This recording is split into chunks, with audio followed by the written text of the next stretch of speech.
This is Athena Jezik, and we thought it would be kind of a good idea to just show you a little bit of how the muscles run on the body. These are going to be the very superficial muscles, and I'm going to draw them out for you.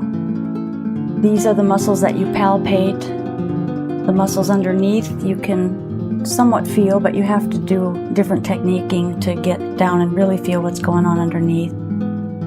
But for just general purposes and for what many of you are going to be doing, you want to get an idea of how these muscles work. So we have the trapezius muscle, which is a triangular muscle, which runs primarily, and this is going to be, it's just going to be basically how it is. It's going to be feeling different, but it's a triangular muscle that's coming like so.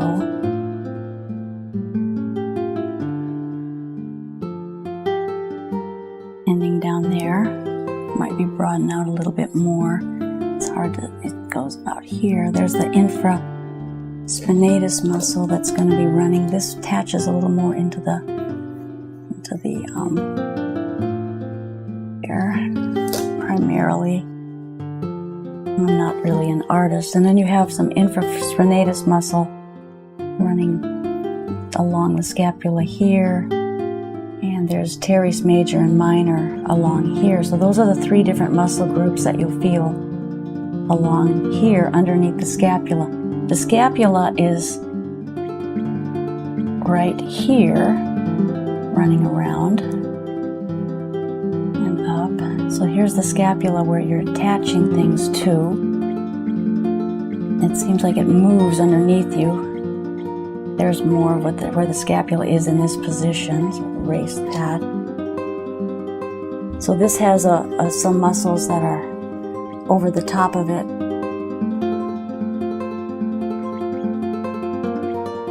The deltoid is running here.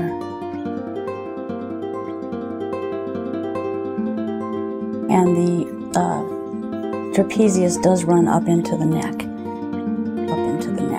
So roughly, this is probably not a very good diagram, but you get an idea where things are. And the fibers will run this way on the trapezius muscles coming down this direction. It'll run like that. Then you have the Latissimus Dorsi muscle. That's the big one here that's coming along. It seems like this isn't working. So you have this as attached in here, and the Latissimus Dorsi muscle is going to run up in this direction that you feel so much. There's a lot of fiber into that muscle as well. Underneath that, there's other structures, but basically these are what you're going to be feeling. This comes up higher, and then there's some serratus muscles and different things there. So when you're working then, and you're wanting to get into the trapezius, some of the things that you see when I'm on one side because of the spine, you'll see that I start down here oftentimes and work up.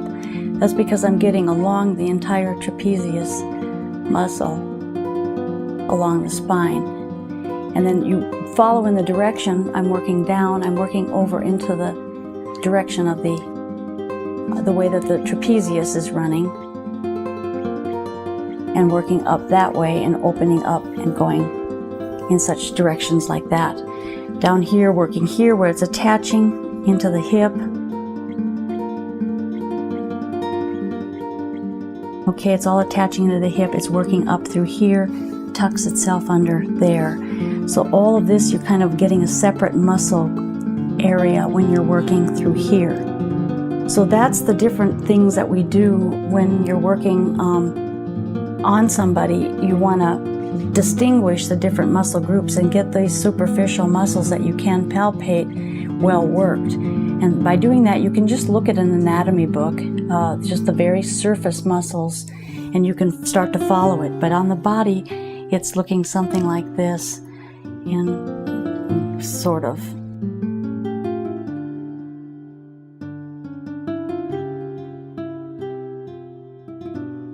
And then, of course, the spine running there. You don't want to really palpate the spine. The vertebrae is all along here.